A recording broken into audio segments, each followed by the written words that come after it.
Millions go to Newsmax when they need. Did not constitute felony conduct. John. Right, let's welcome in our panel to talk about this. Attorney, Republican strategist, and Turning Point USA contributor Erin Elmore is back with us. Also, Sean Farish is back. He's a comedian himself and the founder of the Long Island Majority. Sean, Erin, great to have you both back with us. Erin, I'll get your legal opinion on this one. Gascon is facing a recall. It looks like he's going to go down swinging. And by swinging, we mean being ridiculously soft on crime. You know, he's one of those George Soros-funded liberal district attorneys. They're in New York, Philadelphia, most major cities across the country. And what they do is they are trying to upset the order of major cities and allow crime to run rampant. And that is exactly what he's doing here. If you talk to people in LA, they are completely apoplectic and completely besides themselves what's going on in their community. It's worse than anything they've ever seen. And it's very hard to wonder how this man sleeps at night, because if you looked at the weapon that this man that attacked Dave Chappelle had, it is terrifying. There is no way that this is a misdemeanor. These look like absolute felony offenses, several of them. I'm sure he was not in the venue legally. So I'm sure, remember the good old days when you would throw the book at a criminal? Not anymore. Now it's, hey, you commit a crime, you get special privileges, walk the streets just to recidivate and do it again. Yeah, I mean, throwing the book at them is one thing, but, you know, actually just having an appropriate charge in a situation like this. And what we've seen with Gascon and some of these other prosecutors is by not prosecuting crimes like this one to the full extent of the law, which they are able to, it invites more crime. The city is unsafe and it's breaking people's hearts. And it's really starting to impact the demographic of voters that generally wouldn't vote Republican. I believe that Mayor Adams's trip was paid for by his donations to the campaign. So he's out there taking these lavish trips on the taxpayer dollars and their generous donations. Yeah, look, do your job. You have one job, that's to be the mayor of New York. You got to be in New York City to do that job properly. I mean, it's not like they're recruiting businesses from Los Angeles to move to New York. So anyway, that's rough. One more thing, too, we want to talk to you guys about while we had you here is schools in Canada are apparently telling students at just 18 months old that a child can know if they are transgender or not. Of course, we learn about this from the intrepid voices at the Libs of TikTok, bringing this to our attention. They're going to keep pushing this, though, and telling us that kids can determine this stuff that they'll be for the rest of their lives if they go down this road. I mean, it's really troubling, and it's troubling and alarming. And having had a child and having had an 18-month-old, I was privy to what it was like to have a hippopotamus as a son. I understand how this works, but it doesn't make it so. Even when they become sometimes 8, 9, or 10, these are such complex sexual conversations. It's really hard to say that they can grasp them or understand them. And honestly, if you would have said 2 years ago, this is just a way of grooming children for various sexual activity, I would have said you're crazy. But now every day that passes, they're trying to destroy our children, whether it's a Marxist agenda, pedophilia, or some other terrible demonic downfall of our society. There seems to be no other way to explain this. It's truly sad and disgusting and reprehensible.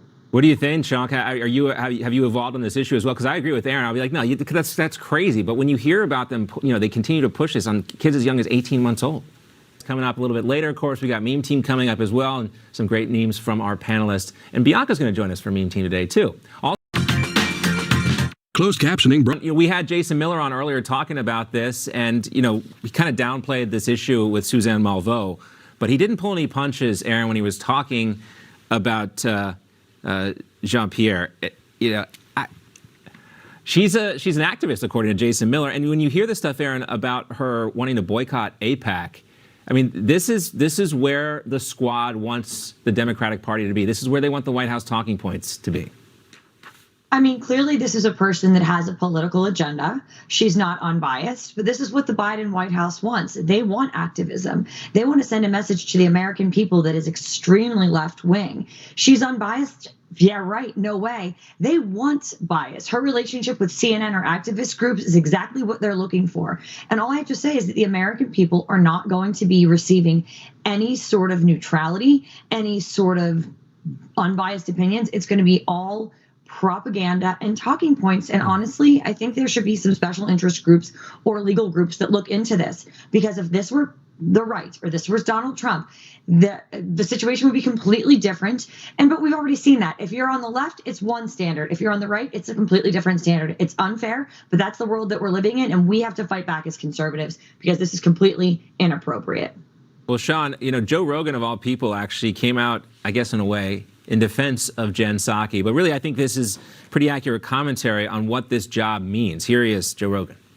I feel bad for that Jen Psaki lady. And everybody says like she's shrill and, the way she communicates, but whatever. Imagine having that job. Answer for Sean if you want, John Bachman. Go ahead. I love how he's defending her. What about Kayleigh McEnany? What about Sean Spicer? What about Sarah Huckabee Sanders? Does anyone feel bad for them and the treatment that they received under the Trump administration? Of course not. Why are we feeling bad for the press secretary on the left as opposed to the press secretary on the right? It's a hard job no matter what your political affiliations are. Of course it is, but she gets easy softball questions from the press, whereas under President Trump, it was a constant barrage of vitriol and hatred day after day. So imagine being Kayleigh McEnany with that job. That's the proper statement from Joe Rogan. I think Joe Rogan, he got in a little hot water. I think he's counting his money and being a little bit careful these days, and he's trying to throw in a few left-wing talking points just to whet the appetite of that side of the aisle to keep them happy. I think he got a little scared and a little soft lately, unfortunately. But these press secretaries of all political ilks we should feel bad for all of them, not just Jen Psaki. Maybe Joe Rogan did that thing he does sometimes with Elon Musk that one time and was in that state of mind where he was, I don't know. Erin, substances. We also have to talk about Cinco de Mayo. I know it's the 6th of May now, but I think the Cinco de Mayo will go down as just another bad week for the White House. There was this reception yesterday at the White House, and I guess we're doing this now, holding receptions for these obscure French-Mexican military battles that took place years ago. But here is President Biden talking about his relationship with his wife. I sleep with the teacher every night. Same one. The same one. I was telling things about this is Jill Biden there. She knows her husband is off the rails. She doesn't care. I think Jill Biden is the most evil mastermind behind all of this. This is her husband, someone with whom she's been married for many, many years. And when someone starts to go through a mental decline, there are things you can do to help their longevity and brain function. And I think she's more enamored with the fact that she's the first lady than helping her husband actually be cogent and competent. And I think many of your viewers, and I know myself and you included, saw the videos of him at the White House and she was helping him read. It was basically, she's like, okay, clap now, say this now, do this now. It's really sad. Moreover, what Joe Biden said there was the new word all the kids are saying is sus and cringy. This is so cringy. If Donald Trump talked about who he was... Nothing can be as cringy as Joe Biden's si se puedo. That was getting circulated. Here we have that clip too, while we're staying with the Cinco de Mayo theme. And together, we are going to get this done. Si se puede. There's that one. I think that was the one she actually did after the other one where, that was unhinged. She's been practicing though, apparently. All I have to say to people that speak Spanish, lo siento for Jill Biden's no bueno español. It's really sad when you've seen a lot of left-leaning politicians do this. I think Cory Booker had one of those moments and a few others. Again, very cringy. And it seems like it's pandering. And listen, I speak terrible Spanish. I did live in Miami for a few years, but that doesn't excuse it. If you can't do it, don't do it. Stop trying to pander to people. Yes, just they be authentic. See what you're doing. That's all it is. And I know you're supporting Dr. Oz personally, but we had Kathy Barnett on earlier, and that clip of her at the debate, why it's going viral is because it's her. It's who she is. And people really desire that now from candidates. There was also authenticity. There was also one other moment, and it's something less than authenticity. It's just Joe Biden. He just is unaware of what's going on. But this was another moment that he had at the White House this week when he had the Olympic team and the Paralympic team there. They were introducing a wheelchair basketball player. But this is what Joe Biden said. And wheelchair basketball player Matt Scott.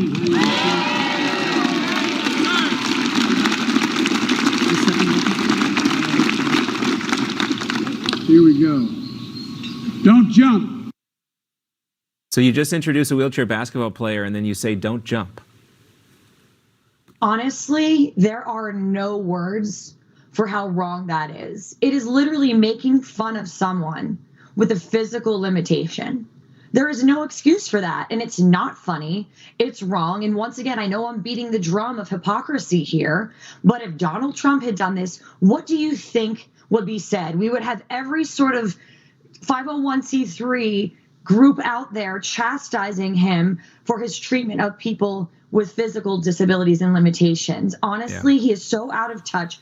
Again, cringy, completely inappropriate, and there should be massive condemnation for this kind of behavior. Well, we're going to save our condemnation, our righteous indignation for another time, because Sean is going to be back with us in just a second. Bianca's coming back too, and Erin's sticking around as well. It is your favorite time of Friday here on John Bachman Now. It's Meme Team. We're going to take a short commercial break, and we'll be memeing the news. Happy part of the Department of Homeland Security, and the disinfo czar is a woman named Nina Jankowicz. And man, is she something else. That brings us to our first one from Midnight Mitch. The Ministry of Truth wants you, Nina Jankowicz, and whatever she's got in her hand there, maybe a wooden spoon. The elites, they are laughing, but not everyone's laughing. Erin's back. Sean's back with us as well. Let's go through real quickly, guys.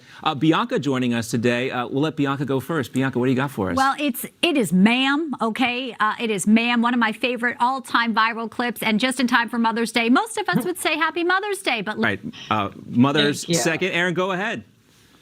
So I had a meme that was overruled, but it was Kyle Rittenhouse at Mar-a-Lago with Fox News' Laura Logan. Look it up, you guys. It's hilarious, from Dumbass Photoshop, who also did this one.